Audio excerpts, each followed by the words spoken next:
প্রিয় দর্শক, আপনারা দেখছেন এটিএন নিউজ। মানসিক স্বাস্থ্য বিষয়ক বিশেষ আলোচনা অনুষ্ঠান ভালো থাকি ভালো রাখিতে আপনাদের সবাইকে আমন্ত্রণ জানাচ্ছি। আমি ডক্টর ফাইজা রাহলা। দর্শক, অনেক ক্ষেত্রেই দেখা যায় আমরা মানসিক স্বাস্থ্যের বিষয়টিকে খুব বেশি গুরুত্ব সহকারে দেখি না। বিশেষ করে আমাদের দেশের প্রেক্ষাপটে কোনো একটি দুর্যোগের পরবর্তী সময়ে সাধারণ মানুষের মানসিক স্বাস্থ্যে কী ধরনের প্রভাব পড়তে পারে এবং তার সমাধানের জন্য আসলে কী করা উচিত, এই বিষয়গুলো নিয়ে আমরা খুব বেশি ভাবি না এবং জানি না। আজকে আমাদের এই বিশেষ আলোচনা অনুষ্ঠানে আমরা মানসিক স্বাস্থ্য নিয়ে কথা বলবো এবং কী ধরনের সমস্যা, তার সমাধান কী হতে পারে, এই বিষয়গুলো আমরা বিশেষজ্ঞ অতিথিদের কাছ থেকে জেনে নেবার চেষ্টা করব।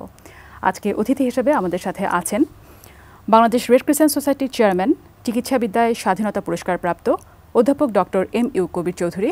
আমাদের সাথে আছেন পরিচালক স্বাস্থ্য, Bangladesh Red Crescent Society, Brigadier General Doctor S M. Humayun Kabir. এবং আমাদের সাথে আরও আছেন বিভাগীয় প্রধান, child, adolescent and family secretary বিভাগ, জাতীয় মানসিক স্বাস্থ্য ইনস্টিটিউট, অধ্যাপক ডক্টর হেলাল উদ্দিন আহমেদ।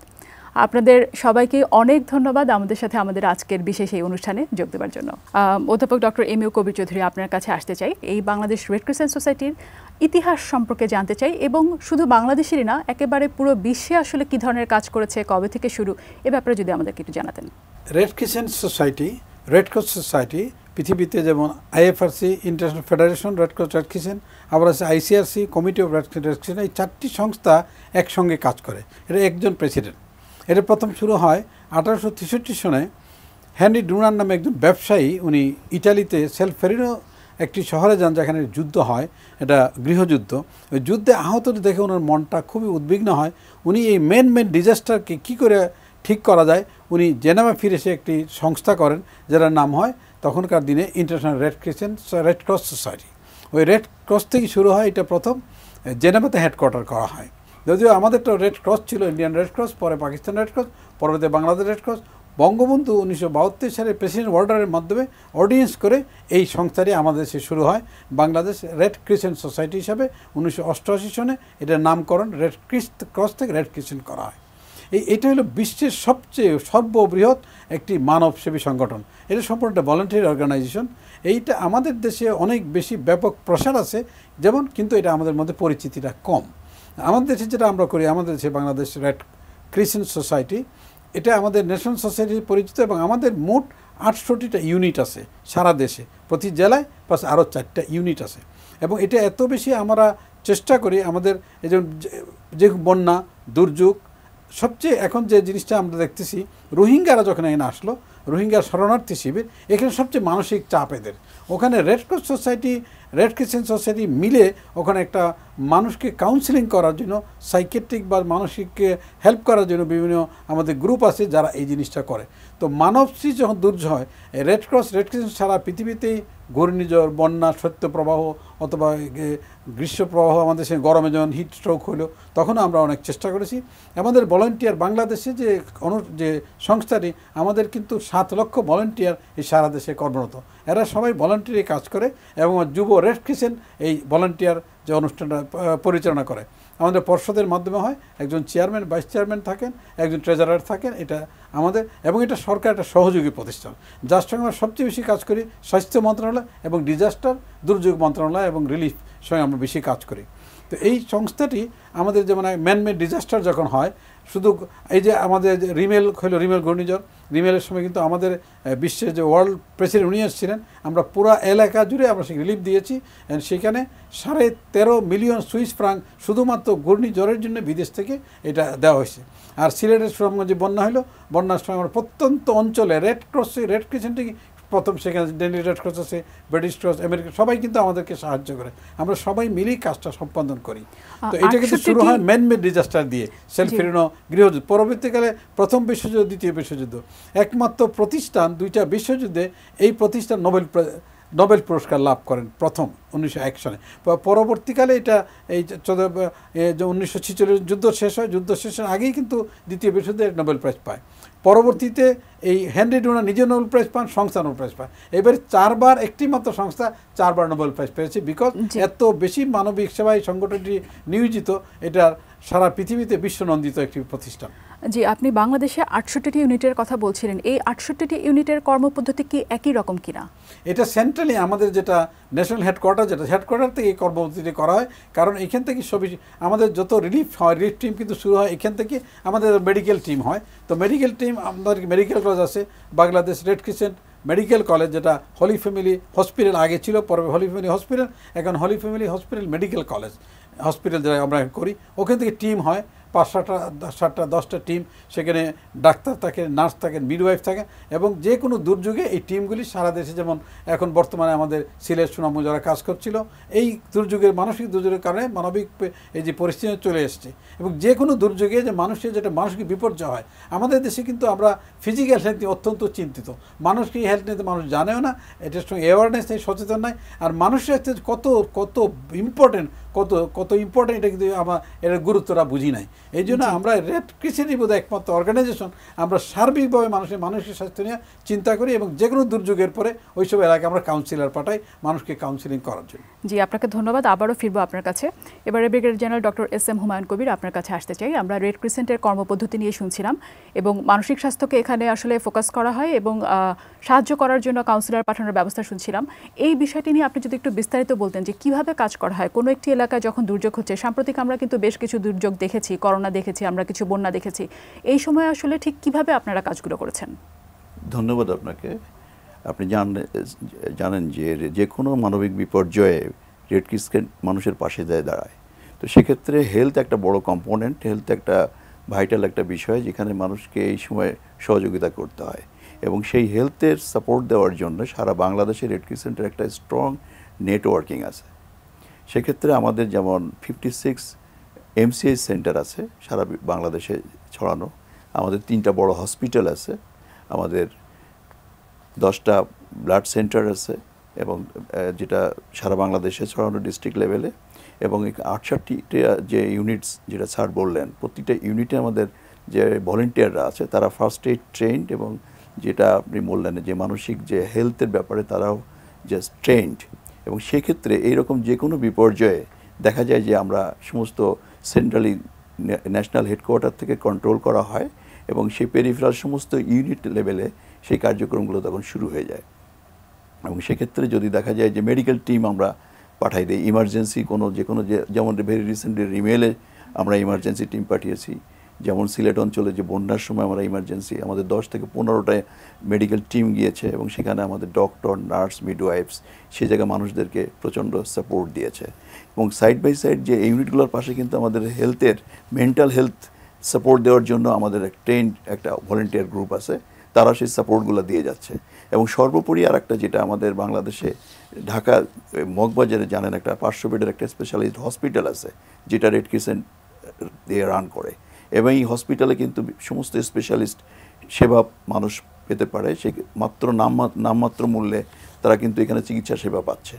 তো সেক্ষেত্রে এবং আর একটা বিষয় হয় যে আমাদের যে নার্সিং কলেজ আছে এবং মেডিকেল কলেজ আছে, রেড ক্রিসেন্ট মেডিকেল কলেজ, এখান থেকে আমাদের প্রতি বছর প্রায় 200 মতো ডক্টর বেরোচ্ছে, এবং সেই সমস্ত ডক্টরও কিন্তু এই রেড ক্রিসেন্টের সমস্ত কার্যক্রমের সঙ্গে পরবর্তীতে নিজেদেরকে সম্পৃক্ত করছে। সব মিলিয়ে কিন্তু বাংলাদেশে যে কোনো মানবিক বিপর্যয়ে রেড ক্রিসেন্ট কিন্তু মানবতার পাশে, মানুষের পাশে থাকে। এবং মানসিক স্বাস্থ্যের বিষয়টিকে মাথায় রেখে কাউন্সিলর অথবা যারা সমস্যায় ভুগছেন তাদের কাছ পর্যন্ত একেবারে সরাসরি পৌঁছানোর জন্য আসলে ঠিক কি পদক্ষেপ নেওয়া? যেটা আমি বললাম যে আমাদের যে ইউনিট লেভেল কিন্তু একদম রিমোট এরিয়াতে, যেখানে মানুষের চিকিৎসা সেবা থেকে মানুষ বঞ্চিত, সেই লেভেল পর্যন্ত আমাদের ইউনিটে এই যে মানসিক স্বাস্থ্য বিষয়ে যারা ট্রেন্ড আমাদের ভলেন্টিয়ার্স আছে, এবং তারা তাদের পাশে দাঁড়ায় তখন, এবং সেই ক্ষেত্রে তাদের মানসিক সাপোর্ট দেওয়ার ক্ষেত্রে যা যা প্রয়োজন সেগুলো করে। এবং সেক্ষেত্রে যদি মনে হয় যে কোনো ফ্যামিলিকে আরও এক্সট্রা অন্য কোনো সাপোর্ট লাগবে, যেমন তাদেরকে বিভিন্ন রকম খাদ্য সামগ্রীর সাপোর্ট লাগতে পারে, ইকোনমিক সাপোর্ট লাগতে পারে, কোনো ফ্যামিলিকে দেখা যায় এমনভাবে তারা মেন্টালি আপসেট হয়ে যায়, সেই ফ্যামিলিকে তাদেরকে হসপিটালে নিয়ে আসতে হয়, সেক্ষেত্রে আমাদের ভলেন্টিয়াররা আছে, অ্যাম্বুলেন্সে করে তাদেরকে নিয়ে এসে ক্লিনিক্যাল সাইকোলজিস্টের সাপোর্ট প্রয়োজন হলে সে পর্যন্ত আমরা দিয়ে থাকি। খুবই ভালো আসলে আপনাদের এই পদক্ষেপগুলো। অধ্যাপক ডক্টর হেলাল উদ্দিন আহমেদ, এবারে আপনার কাছে আসতে চাই। আপনার কাছে আমি যে ব্যাপারটি জানতে চাই যে মানসিক স্বাস্থ্য বিষয়ক কোনো সমস্যা আসলে কি, এবং কোনো একটি দুর্যোগ হয়ে গেল কোনো একটি এলাকায়, সেখানকার সাধারণ মানুষ আসলে ওনারা কী ধরনের সমস্যায় পড়তে পারেন? যেমন ফিজিক্যাল প্রবলেমগুলো খুব সহজে দেখা যায়, বন্যা হচ্ছে, ওনারা খাদ্যের হয়তো ওনাদের সংস্থান নেই, এই বিষয়গুলো আমরা চোখে দেখতে পারি, কিন্তু ওনার মনের কি অবস্থা, উনি কতটুকু নিশ্চিত বোধ করছেন? সাধারণত আপনারা এই ধরনের পরিস্থিতিতে কি কি ধরনের সমস্যা পান আপনাদের কাছে যে রোগীগুলো আসে? ধন্যবাদ। যে কোনো ধরনের দুর্যোগ, তা প্রাকৃতিক দুর্যোগ হোক অথবা মানবসৃষ্ট দুর্যোগ হোক, সেই দুর্যোগের পরপরই কিন্তু সকল পর্যায়ের মানুষের মধ্যে এক ধরনের মানসিক চাপ তৈরি হয়, যেটিকে আমরা বলে থাকি অ্যাকিউট স্ট্রেস ডিসঅর্ডার, অর্থাৎ তাৎক্ষণিকভাবে একটি তীব্র মানসিক চাপ। আমাদের সাধারণ কি ধারণা আছে, যারা দুর্যোগের মুখোমুখি হয়েছে, দুর্যোগে পীড়িত হয়েছে, তাদেরই বোধহয় মানসিক চাপটি হবে, কিন্তু প্রকৃতপক্ষে হচ্ছে সবার উপরে কিন্তু কম বেশি চাপটি তৈরি হয়। যারা সরাসরি দুর্যোগের মুখোমুখি হয়েছে তাদের উপর, তাদের স্বজনদের উপর তো চাপ আসেই, পাশাপাশি যারা উদ্ধারকর্মী, যারা চিকিৎসাকর্মী, যারা আইন শৃঙ্খলা রক্ষা করছেন, যারা দুর্যোগ মোকাবেলায় প্রশাসনিক সহায়তা করছেন, এবং যারা সংবাদকর্মী, সংবাদ সংগ্রহ করছেন, সবার উপরেই কিন্তু এই মানসিক চাপটি তৈরি হয়। এবং এই মানসিক চাপের কারণে প্রাথমিক ধাক্কায় তাদের আচরণের কিছু পরিবর্তন ঘটে, তাদের আবেগের কিছু পরিবর্তন ঘটে, এবং তাদের চিন্তার কিছু পরিবর্তন ঘটে। চিন্তার পরিবর্তনের জায়গা থেকে তারা কখনো হতাশ হয়ে পড়েন, আবেগের পরিবর্তনের জায়গা থেকে তাদের ভিতরে একটা দুঃখবোধ তৈরি হয়, উদ্বিগ্নতা তৈরি হয়, অনিশ্চয়তা তৈরি হয়, নিরাপত্তাহীনতা তৈরি হয়, এবং কখনো কখনো বিষণ্ণতা হতে পারে।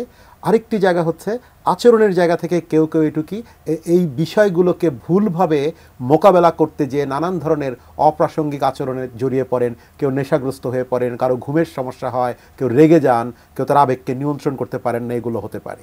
আর শিশু কিশোরদের উপরে এই ধরনের দুর্যোগ, যে কোনো প্রাকৃতিক দুর্যোগ অথবা মানবসৃষ্ট দুর্যোগের যে কনসিকুয়েন্স বা ফলাফল, তা কিন্তু একটু বেশি হয়। শিশুদের এই আবেগজনিত চাপজনিত সমস্যা তো হয়ই, পাশাপাশি তাদের কিন্তু ভবিষ্যতে ব্যক্তিত্বের সমস্যা হতে পারে।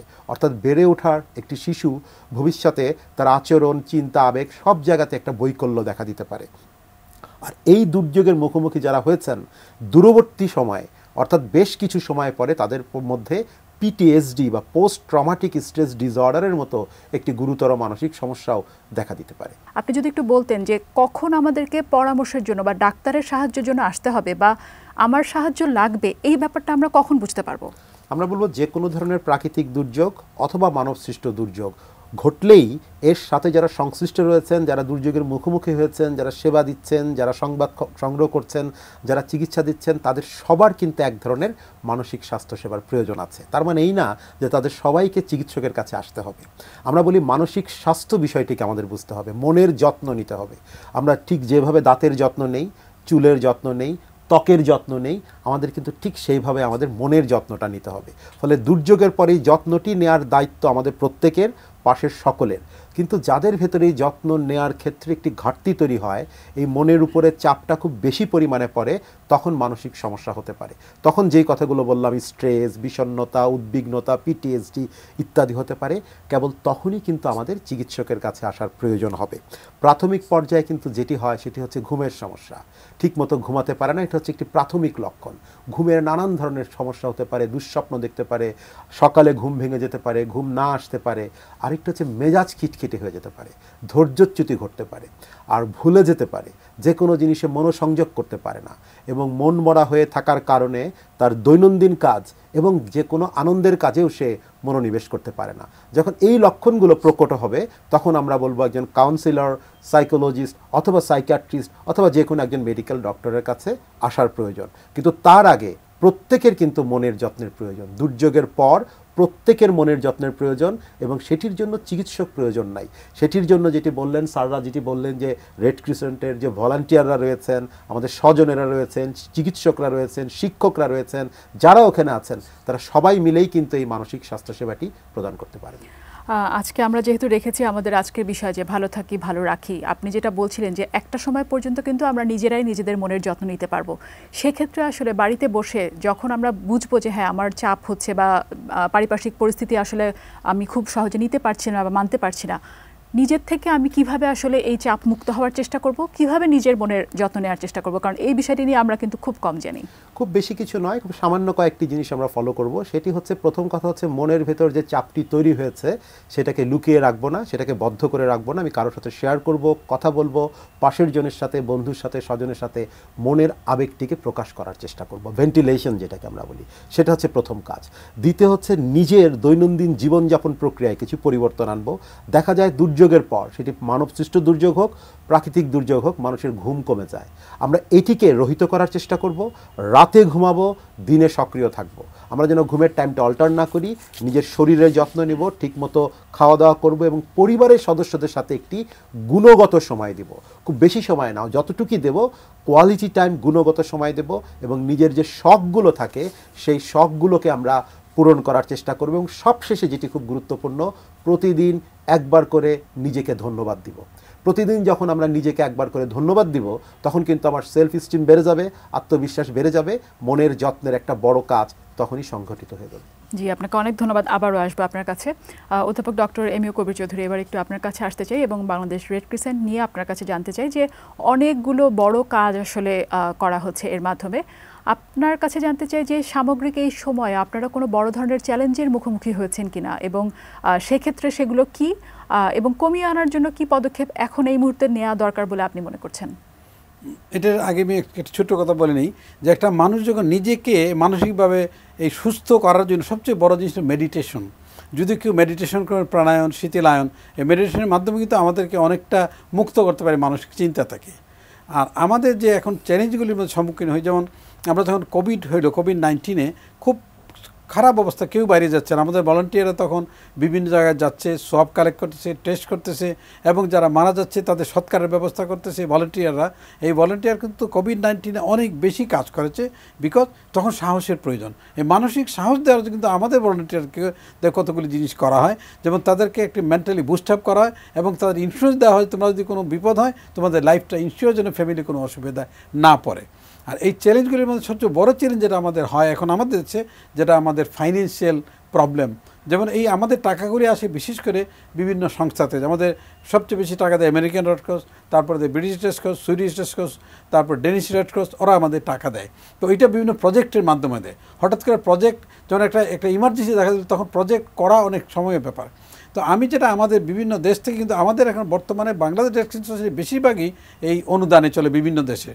তো আমি আমাদের দেশে বিত্তশালীদের কাছে আসতে চাই, আমি একটা প্রোগ্রাম করতেছি যে আমরা বুঝাবো যে পৃথিবীতে কিন্তু আজকে বিল গেট ফাউন্ডেশন টাকা দিচ্ছে, তারপরে এই আমেরিকার ফোর্ড ফাউন্ডেশন টাকা দিচ্ছে, তারপরে সালমান ফাউন্ডেশন টাকা দিচ্ছে, সৌদি আরব সবচেয়ে বড় একটা ডোনার সারা পৃথিবীর রেড ক্রিসেন্টের। এই চ্যালেঞ্জগুলি মোকাবিলা করার জন্য খুব প্রয়োজন আমাদের এই অর্থ সংগ্রহ। তো আমাদের একটা আসে ফান্ড কালেকশন, কিন্তু এই পরিমাণ ফান্ড আমাদের আসে না, এটা বড় চ্যালেঞ্জ। আরেকটা চ্যালেঞ্জ ছিল যে আমাদের দেশে যখন আমরা একটা জায়গায় যাব, তখন আমাদের ট্রেন পার্সোনাল, আমাদের কোনো ট্রেনিং সেন্টার ওইভাবে নাই। আমাদের ট্রেনিং সেন্টার আছে একটা, কিন্তু আমরা এটাকে বৃহত্তর আকারে করতেছি। আমাদের সবচেয়ে প্রয়োজন এখন এই ভলান্টিয়ার আছে আমাদের 7 লক্ষ, ট্রেন ভলান্টিয়ার মাত্র 16,000। তো আমরা এখন এই চ্যালেঞ্জটা আমাদের ট্রেনিং যেন আমরা বাড়াইতে পারি, এটা একটা বড় চ্যালেঞ্জ। যে ট্রেনিং বাড়লে আমরা কিন্তু মানুষের শারীরিক, মানসিক যে কোনো ধরনের সাহায্যের জন্য আমাদের ভলান্টিয়াররা আরও বেশি কাজ করতে পারে, আরও বেশি সমাজে অনেক কাজ করতে পারবে, সেটা প্রয়োজন। যেমন আমাদের যখন ভ্যাকসিন দেওয়া শুরু হলো, আমরা মানুষকে সচেতন করার জন্য ভ্যাকসিন দেয়, এই করোনা ভ্যাকসিনের জন্য অনেকে ভ্যাকসিন দিতে চান নাই। তখন আমাদের হলি ফ্যামিলি হাসপাতালের সিস্টার, ব্রাদার, নার্সরা, ওরা কিন্তু বঙ্গবন্ধু মেডিকেল ইউনিভার্সিটি সব জায়গায় কিন্তু এরাই সব প্রথম ভ্যাকসিন দেয়। এই ভলান্টারি অর্গানাইজেশনের মধ্যে সবচেয়ে আমাদের এই যে রেড ক্রিসেন্ট সোসাইটি সবচেয়ে বেশি কাজ করে। তো আরও কিছু চ্যালেঞ্জ আছে। চ্যালেঞ্জের মধ্যে যেমন আমাদের যে রেড ক্রিসেন্ট সোসাইটি, আমাদের একটি হসপিটাল আছে। তো হসপিটালের মধ্যে আমাদের নার্সিং যে ইনস্টিটিউশন, নার্সিং ইনস্টিটিউটে আমাদেরকে নার্স শিক্ষা দেওয়া হয়। তো নার্সিং কলেজটাকে আমরা আরও একটু প্রসার লাভ করতে চাই। আরও কিছু অসুবিধা আছে আমাদের, কতগুলি চ্যালেঞ্জ। যেমন ভেহিকলের আমাদের, যেমন আমাদের সারা পৃথিবীতে রেড ক্রসের হেলিকপ্টার আছে, হঠাৎ একটা জায়গায় দুর্যোগে যাওয়ার প্রয়োজন নাই। আমাদের ভাড়া হেলিকপ্টার করতে তা সবসময় পাওয়া যায় না। যেমন বিশ্বের প্রেসিডেন্ট আসলেন আমাদের রেড ক্রিসেন্টের, এটা দ্বিতীয়বার সারা বাংলাদেশ সৃষ্টির পর আসলেন, ওনাকে নিয়ে যাওয়া আমাদের নিজস্ব হেলিকপ্টার নেই। তো আমরা হেলিকপ্টার ভাড়া করে গেলাম, তাও পেতে সময় লাগলো। তো আমাদের এই যে দুর্গম জায়গায়, অথবা যেমন আমরা যদি অ্যাম্বুলেন্স হেলিকপ্টার আমাদের চালু করতে পারি, আমি কয়েকটা সংস্থার সঙ্গে কথা বলছি যে আমাদের যে দ্রুতগামী অ্যাম্বুলেন্স হেলিকপ্টার চালু করতে পারি, তাহলে যে কোনো জায়গার থেকে আমরা রুগীটাকে সেন্টারে আনতে পারি, ভালো চিকিৎসার জন্য আনতে পারি। মানসিক স্বাস্থ্য উন্নত করার জন্য আমরা খুবই চেষ্টারত থাকি। আমরা আশা করি এটা আরও বেশি প্রসার লাভ করবে। যেমন ইদানিং যে ঘটনা হলো, আমি কয়টা হাসপাতালে গেলাম এই বর্তমানে এই পরিস্থিতিতে, যেমন ঢাকা মেডিকেল কলেজে গেলাম, পুলিশ হাসপাতালে গেলাম, দেখলাম সবার মনোবলটা খুব ভেঙে গেছে। তখনই আমরা আমাদের যিনি ব্রিগেডিয়ার সাহেব ছিলেন, আমাদের যিনি ডিরেক্টর রেড ক্রিসেন্ট সোসাইটির মেডিকেল ডিরেক্টর, উনি সহ আমরা ঠিক করলাম যে আমরা কিছু টিম পাঠাবো ঢাকা মেডিকেল কলেজে, পুলিশ, বিভিন্ন হাসপাতালে, ওই যে রুগীরা তাদের আত্মীয় স্বজন তাদেরকে যেন মানসিকভাবে একটু বুস্ট আপ করা যায়। কিন্তু এই জিনিসটা আমাদের দেশে এখনও চালু হয় নাই। তো আমাদের এইটা একটা চ্যালেঞ্জ, যেটা আমাদের অ্যাওয়ারনেস দরকার, সচেতন করা অত্যন্ত প্রয়োজন। তো ওই জিনিসটি সচেতন আমরা করতে পারি আপনাদের বিভিন্ন মিডিয়ার মাধ্যমে, ইলেকট্রনিক মিডিয়া, পেপার মিডিয়া, মিডিয়ার একটা বিরাট রোল মানুষকে সচেতন করা, যে মানবিক স্বাস্থ্য, যে মানুষের যে মেন্টাল হেলথটাকে বুস্ট আপ করলে কিন্তু একটা মানুষের চালিকা শক্তি কিন্তু মন, শরীরকে চালায় মন। আমরা চেষ্টা করবো মনকে আরো সতেজ করার। আপনাকে অনেক ধন্যবাদ Brigadier General Doctor S M Humayun Kabir. আপনার কাছে জানতে চাই যে দূরবর্তী আসলে পরিকল্পনাটা কি বাংলাদেশ রেড ক্রিসেন্ট সোসাইটি, বাংলাদেশের ভেতরে আপনাদের কি পরিকল্পনা এবং গোল বা ভিশন যদি একটু বলতেন আমাদেরকে।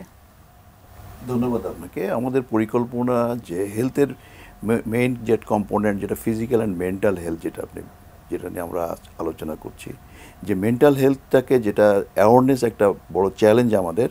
বাট এটার জন্য আমরা যে কাজগুলো করছি, আমরা যে বাংলাদেশে এখন আমাদের যে 68 ইউনিটের মধ্যে 40টা ইউনিটের মধ্যে 2000-এর উপরে আমাদের অলরেডি আমাদের মেন্টাল হেলথের যে ভলেন্টিয়ার্স আছে, তারা কিন্তু এই রিমোট এরিয়াতেও কিন্তু মানুষকে মেন্টাল সাপোর্ট দিয়ে যাচ্ছে। ফিজিক্যাল এবং অন্যান্য সাপোর্টের পাশাপাশি মেন্টাল হেলথের সাপোর্ট দিয়ে যাচ্ছে তারা। এই যে রিসেন্টলি যেটা রিমেল, যে ম্যানমেড ডিজাস্টার, যে সিচুয়েশনগুলো বাংলাদেশে আমরা ফেস করছি, যেটা স্যার বললেন যে আমরা ভেরি রিসেন্টলি সেন্ট্রাল পুলিশ হসপিটালে আমরা গিয়েছি, আমরা ঢাকা মেডিকেল কলেজে দেখেছি ইনজিউর্ড পারসন ভর্তি আছে, ডক্টর তাদেরকে ফিজিক্যাল ট্রিটমেন্ট দিচ্ছেন, কিন্তু পাশে যে তার ফ্যামিলি মেম্বার, তারা যে সাইকোলজিক্যাল যে মেন্টাল স্ট্রেসের মধ্যে আছে, তাদের বিষয়টা কিন্তু নেগলেক্টেড আমাদের যে কোনোভাবেই আমাদের। তো এইটা একটা বড় চ্যালেঞ্জ। তো আমরা নেক্সটে যেভাবে কাজ করছি, অলরেডি ওই সমস্ত জায়গাতে আমরা আমাদের যে মেন্টাল যে হেলথের সাপোর্ট যে টিম, যে অলরেডি ট্রেন্ড একটা গ্রুপ আমরা পাঠিয়েছি, সেই জায়গায় কাজ করছি। এবং সাইড বাই সাইড আমরা একটা কল সেন্টার আমরা খুলেছি আমাদের ন্যাশনাল হেডকোয়ার্টারে, যেটা একটা টিভি স্ক্রলে আমরা দিয়ে দিচ্ছি, যে সো দ্যাট যে কেউ যদি মেন্টাল কোনো স্ট্রেস ফিল করেন, এই সিচুয়েশন থেকে উঠে আসার জন্য কিন্তু নিজে হেল্প করা যেতে পারে, সেই সাপোর্টগুলো কিন্তু আমরা নিতে পারি। আমরা ওই স্ক্রল বারে যে মোবাইল নাম্বার আছে ওখানে কথা বলে সেই সাপোর্টগুলো আমরা দিচ্ছি। সাইড বাই সাইড আমাদের হসপিটালে যেটা আছে, আমাদের এখানেও আমাদের মেন্টাল হেলথ ডিপার্টমেন্ট আছে অলরেডি। তো সব মিলিয়ে আমরা যে এই সিস্টেমগুলোকে আমরা চালু রেখেছি, এবং সামনে আরও সুন্দর অর্গানাইজড ওয়েতে কাজ করতে পারলে আরও ভালোভাবে মানুষের পাশে আমরা দাঁড়াতে পারবো, এটা আমরা চেষ্টা করছি। জি, আমরা কিন্তু কোভিডকালীন সময়ে দেখেছিলাম এই যে টেলিমেডিসিন ব্যাপারটি চালু হয়েছিল, এবং তখন এই যে কয়েকটি নাম্বার ফিক্স ছিল, যে এই নাম্বারগুলোতে ফোন করলে সরকারের মাধ্যমেই সেই সহযোগিতাগুলো দেওয়া হতো, ওনারা স্বাস্থ্য বিষয়ক যে কোনো পরামর্শ পেতেন। আপনি যেটা বলছেন যে টিভি স্ক্রলে যাচ্ছে, এবং এই সুবিধাটা কি শুরু হয়ে গিয়েছে কিনা? অলরেডি শুরু হয়ে গিয়েছে, এটা আমরা চালু করেছি ভেরি রিসেন্টলি, এবং এটা চলছে আমাদের, এটা অনগোয়িং প্রসেস। এটা কি রকম রেসপন্স পাচ্ছেন? আমরা যদি বাংলাদেশ, যেহেতু এটা আমরা ভালো রেসপন্স পাচ্ছি, এবং মোস্টলি এটা আপনি বুঝেন, এটা যে একটা লেভেল মানুষ, এখন তো মানুষ শিক্ষিত অনেকেই, কিন্তু আমরা কিন্তু ডিজিটাল সিস্টেমগুলো জানি, দ্যাটস ওয়াই আমরা কিন্তু একটা ভালো রেসপন্সই পাচ্ছি মানুষের কাছ থেকে। সাধারণ মানুষ আসলে সচেতন এখানে, এবং এর আলোচনা করে তাদের প্রবলেমটা যদি সলভ হয় ভালো, না হলে আমরা আবার রেফার করি তাদেরকে। প্রয়োজনে আমরা যদি এমনও হয় তাদেরকে আমরা কোন ডক্টরের কাছে যাবে, কোথায় গেলে তাদের এই প্রবলেমগুলো সলভ হবে, সেগুলো সুন্দর অ্যাডভাইস এবং গাইডলাইন আমরা দিতে পারি। এবং প্রয়োজনে যদি এরকম এক্সট্রিম কোনো সিচুয়েশনের জন্য আমাদের অ্যাম্বুলেন্স সাপোর্টও যদি লাগে, সেক্ষেত্রে আমাদের অ্যাম্বুলেন্স আছে, সেই সাপোর্ট আমরা দিতে পারবো। এইভাবে আমরা প্রিপেয়ার্ড, এবং সেইভাবে আমরা কাজ করে যাচ্ছি। জি, অনেক ধন্যবাদ আপনাকে। অধ্যাপক ডক্টর হেলাল উদ্দিন আহমেদ, এবারে আপনার কাছে আবারও একটু আসতে চাই। যেটা আপনি তখন বলছিলেন যে ডাক্তারের কাছে কখন যেতে হবে, তার আগে নিজের মনের খেয়াল বা যত্ন নিজেকে রাখতে হবে। যখন একটি দুর্যোগ হচ্ছে, তখন আমরা সেই দুর্যোগে সরাসরি ক্ষতিগ্রস্ত তাকে আমরা যেভাবে যত্ন নিচ্ছি, তার পরিবারের মানুষজন, তাদের ব্যাপারটা আমরা হয়তো খুব বেশি এখনও ভাবার সুযোগ পাচ্ছি না, বা ভেবে উঠতে পারছি না যে হ্যাঁ, তার ব্যাপারটাও আমাদের ভাবতে হবে। ঠিক এই জায়গায় কী ধরনের পদক্ষেপ আমাদের নেওয়া উচিত বলে আপনি মনে করেন, যাতে সবাই আমরা ভাববো যে হ্যাঁ, উনি ইনজিওর্ড, উনার এই ফ্যামিলি মেম্বার, উনার মা বা বাবা, তারও হেল্প দরকার, আমাদের কি করণীয়? এখন যে কোনো দুর্যোগের পরে আমরা বলেছি কয়েকটি পর্যায়ে কিন্তু মানুষের মধ্যে মানসিক চাপ তৈরি হয়। একটি পর্যায়ে আছে যারা দুর্যোগে সরাসরি আক্রান্ত হয়েছেন, তার পরিবারের সদস্যরা, যারা উদ্ধারকর্মী, যারা চিকিৎসক, যারা সংবাদকর্মী, তারা সবাই কিন্তু কোথাও না কোথাও মানসিক চাপে পড়েছেন। প্রথম বিষয়টা হচ্ছে তাদের প্রতি কোনো ধরনের সিম্প্যাথি আমরা দেখাবো না। সিম্প্যাথি দেখালে তাদের ভেতরে তারা নিজেদেরকে ছোট মনে করবে, তাদের ভেতরে আত্মবিশ্বাস কমে যাবে। সিম্প্যাথির বদলে আমরা তাদেরকে দেখাবো এমপ্যাথি, মানে সমানুভূতি দেখাবো, তাদের সহানুভূতি নয়। সহানুভূতি পেলে মানুষের ভেতরে কিন্তু তার আত্মবিশ্বাস কমে যায়। আমরা বলবো যে এই পরিস্থিতিতে যে কারো মানসিক স্বাস্থ্য সমস্যা হওয়াটাই স্বাভাবিক, এবং এটাই প্রমাণ করে যে আপনি একজন মানবিক মানুষ। মানবিক গুণাবলী আছে বলে আপনার এই সময় মানসিক স্বাস্থ্য সমস্যা হচ্ছে। সুতরাং এটা আপনার কোনো দুর্বলতা নয়, বরং এটা আপনার এক ধরনের সক্ষমতা। তার মতো করে, তার ভাষায়, তার সংস্কৃতিতে আমরা তাকে সেবা দেওয়ার চেষ্টা করব, এবং তাকে স্বাভাবিক জীবনযাপনে ফিরিয়ে আনার জন্য যে উৎসাহ উদ্দীপনা দেওয়ার দরকার সেটি করব। তাকে আমরা কখনোই বুঝতে দেব না, বা তাকে আমরা কখনোই একদম চিহ্নিত করে দেব না যে আপনি বিপদগ্রস্ত, আপনার বিশেষ সাহায্য লাগবে। তাকে আমরা আমাদের পাশে রেখে তার সেবাটি দেওয়ার চেষ্টা করব।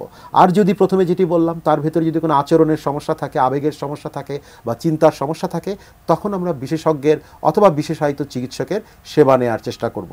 আর স্যার যেমনটি বলছিলেন যে একটা সময়ে যে মেডিটেশন করা, শিথিলায়ন করা, প্রাণায়াম করা, এই বিষয়গুলোর পাশাপাশি আমরা বলবো তার নিজেকে কিছুটা সময় দিতে হবে, যেটাকে আমরা আমাদের জায়গায় বলে থাকি মি টাইম। তাকে কিছুটা সময় নিজের জন্য নিজেকে রাখতে হবে।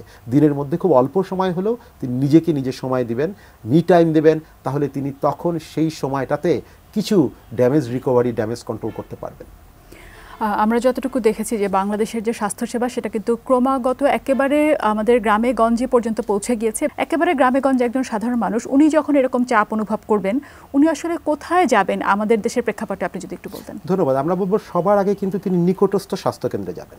বাংলাদেশে কিন্তু প্রত্যেকটি উপজেলা স্বাস্থ্যকেন্দ্রের একটি বড় অংশের চিকিৎসক এবং নার্সকে স্বল্পমেয়াদী থেকে দীর্ঘমেয়াদী মানসিক স্বাস্থ্যের উপরে প্রশিক্ষণ প্রদান করা হয়েছে, এবং বর্তমান সরকার বিশ্ব স্বাস্থ্য সংস্থার সহায়তায় special initiative for mental health বলে একটি প্রকল্পে আমরা 10টি জেলার প্রত্যেকটি উপজেলাকে কিন্তু এই প্রান্তিক মানুষের জন্য মানসিক স্বাস্থ্যসেবার একটি উদ্যোগ বর্তমান সরকার গ্রহণ করেছে, যা আমাদের মানসিক স্বাস্থ্য নীতি এবং মানসিক স্বাস্থ্য কর্মকৌশল অনুযায়ী হচ্ছে।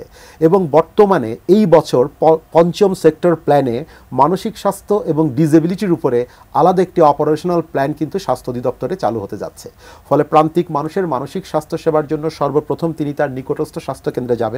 যদি সেখানে সেই চিকিৎসা দেওয়ার মতো সেই রকম চিকিৎসক নার্স না থাকেন, যদি তাকে দিতে না পারেন, তাহলে তার নিকটবর্তী পরবর্তী জেলা সদর হাসপাতাল অথবা তারপরে টারশিয়ারি লেভেল হাসপাতাল, নিকটস্থ মেডিকেল কলেজ হাসপাতালের মানসিক রোগ বিভাগ, অথবা যদি সেখানেও না হয় ঢাকায় জাতীয় মানসিক স্বাস্থ্য ইনস্টিটিউটে কিন্তু মানসিক স্বাস্থ্যসেবার সকল ধরনের সেবা প্রদান করা হয়।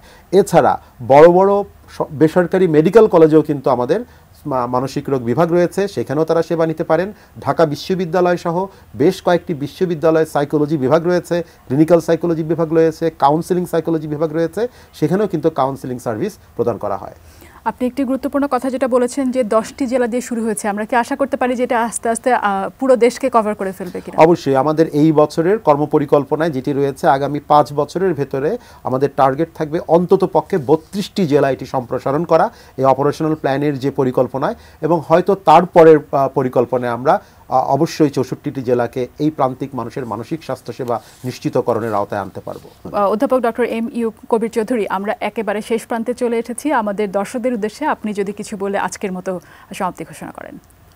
বাংলাদেশের রেড ক্রিসেন্ট সোসাইটি যেমন এই যে মানসিক হেল্পের মধ্যে ফাইন্যান্সিয়াল হেল্প একটা গুরুত্বপূর্ণ জিনিস। তো দেখা গেল যে আমাদের যারা দিনমজুর, রিক্সাওয়ালা, শ্রমিক, তারা অনেকেই কাজ ছিল না, প্রথম আন্দোলন, তারপরে রাষ্ট্র হিসেবে অনেক ঝামেলা, গণ্ডগোল, মারামারি অনেক কিছু হওয়ার পরে অনেক মানুষ কাজ পায়নি, রাস্তাঘাটে রিক্সা তাদের প্যাসেঞ্জার নাই। তো আমরা করলাম কি, আমরা 2000 পরিবারকে 7 দিনে শুকনো খাওয়ার আমরা বিতরণ করলাম ভাসমান মানুষের মধ্যে। যেমন একটা বস্তিতে গেলাম, সেখানে প্রায় 500 পরিবার, এভাবে আমরা বিভিন্ন স্টেশনে গেলাম দেখার জন্য, ওখানে যারা লোক শ্রমিক বসে আছে, কোনো কাজ নাই, বাস স্ট্যান্ডে শ্রমিক, তাদেরকে আমরা খাদ্য বিতরণ করলাম। তাতে কিন্তু তাদের মানসিক চাপটা যে ফাইন্যান্সিয়াল হেল্পের কারণে মানে অনেকটা উৎফুল্ল তাদের দেখলাম। আমি একটা ছোট্ট জিনিস, একটা উদাহরণ দিই। ঢাকা মেডিকেলে গেলাম, একটা তরুণ একটা ছেলে, সে একটা জুতার দোকানে কাজ করে, সে খুবই উত্তেজিত। তুমি এত উত্তেজিত কেন? বললো যে আমার বেতনের টাকাটা চুরি হয়ে গেছে। কোথা থেকে?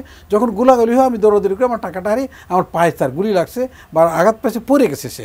তার মানে দেখো টাকার জন্য তোমাদের জানে বাচ্চাদের জন্যই তুমি উত্তেজিত হয়ে না, তোমার মনটা হালকা করো, বলে আমার মা খাবে কি আজকে, তখন আমি একটা 1000 নোট দিয়ে বললাম এটা তোমার মার জন্য পাঠাও। ছেলেটা সঙ্গে সঙ্গে হাসি মুখ দিল আমাকে, আমার খুব ভালো লাগলো, সে মেন্টালি যে একটা সাপোর্ট পাইলো ওই অর্থনৈতিক সাপোর্টের জন্য, এটা আর একটা বড় জিনিস। তো আমরা এইভাবে চেষ্টা করব মানুষের কথা বলে, কথা দিয়ে যদি আমরা সাহায্য করতে পারি, যেটা আমাদের মানসিক ডাক্তার বিশেষজ্ঞ অধ্যাপক এখানে আছেন, তো তিনি যেটা বললেন যে মানুষকে যদি কথা দিয়ে সাহায্য করে, এর চেয়ে বড় জিনিস আর নাই। তো আমরা চেষ্টা করবো রেড ক্রিসেন্টের মাধ্যমে সচেতন করবো মানুষকে যে আপনাদের চিন্তার কারণে আপনার কাজ নাই, কর্ম নাই, আমরা কিন্তু রেড ক্রিসেন্টের মাধ্যমে আপনাদের শুধু এটা শুরু করলাম এই খাদ্যদ্রব্য দেওয়ার 7 দিনে, পরবর্তীকালে প্রয়োজনে আমরা আরও দেবো। এই যে একটা আশ্বাস, এই আশ্বাসটা অনেক কাজ, আশ্বাস, নিঃশ্বাস, বিশ্বাস অত্যন্ত সাংঘাতিক জিনিস। আর যেটা বলেন অধ্যাপক সাহেব যে মানুষকে আমরা এমপ্যাথি করব, হামদর্দি করব, যে আপনার কষ্টে আমি কষ্টিত, আপনার দরদে আমি আমি আমি আপনার কাছে প্রকাশ করতেছি যে আমি কিন্তু খুব কষ্ট আপনার জন্য কষ্ট পাইতেছি, যে আমার চোখকে পানি নেই কিন্তু হৃদয় কাঁদতেছে আপনার জন্য। এই যে কথাগুলি আমি যদি বলি, একটা মানুষ অত্যন্ত, যেমন আজকে একজন ভদ্রলোক উনি ভয়ে কাজে যাচ্ছেন না, আমাদের কোনো আইন সংস্থার বা কোনো জিনিস, আমি ওনার বললাম না ভয়ের তো কিছু না, আপনি যাবেন, কাজে যাবেন না কেন, আপনার জন্য দেশের মানুষ সবার জন্য, এখানে সবাই জাতি ধর্ম গোষ্ঠী নির্বিশেষে কিন্তু আমরা সবাই দুঃখিত, সবাই আপসেট, কী জন্য, মানুষের কষ্টের জন্য। তো কোনো মানুষ যেন কষ্ট না পায়, রেড ক্রিসেন্ট চেষ্টা করে সম্পূর্ণ নিরপেক্ষভাবে চেষ্টা করে যে কোনো মানুষের জন্য কষ্ট লাঘব করার জন্য হ্যান্ডি ডোনার শুরু করেছিলেন। আজকে পর্যন্ত আমাদের বাংলাদেশ রেড ক্রিসেন্ট সোসাইটি মানুষের কষ্ট লাঘবের জন্য আমরা চেষ্টা করে যাচ্ছি এবং আরও চেষ্টা করব মানসিকভাবে মানুষকে যেন আরও একটু বেটার জীবনযাত্রা করতে পারে। সেই জন্য রেড ক্রিসেন্ট আমাদের সংস্থার মাধ্যমে এটা সবসময় আমরা মানুষের পাশে আসি, থাকবো, ভবিষ্যতে আরও বেশি মানুষের পাশে যাওয়ার চেষ্টা করব। আপনাদের সবাইকে অনেক ধন্যবাদ আমাদের এই আজকের অনুষ্ঠানে আমাদের সাথে যোগ দেওয়ার জন্য। অনেক ধন্যবাদ সবাইকে। ধন্যবাদ আমাদের আমন্ত্রণ করার জন্য। প্রিয় দর্শক, আজ তাহলে এ পর্যন্তই। চলুন আমরা সবাই একজন আরেকজনের পাশে দাঁড়াই, নিজেরা ভালো থাকি এবং অন্যকে ভালো থাকতে সাহায্য করি। ভালো থাকুন, সুস্থ থাকুন এবং দেখতে থাকুন এটিএন নিউজ।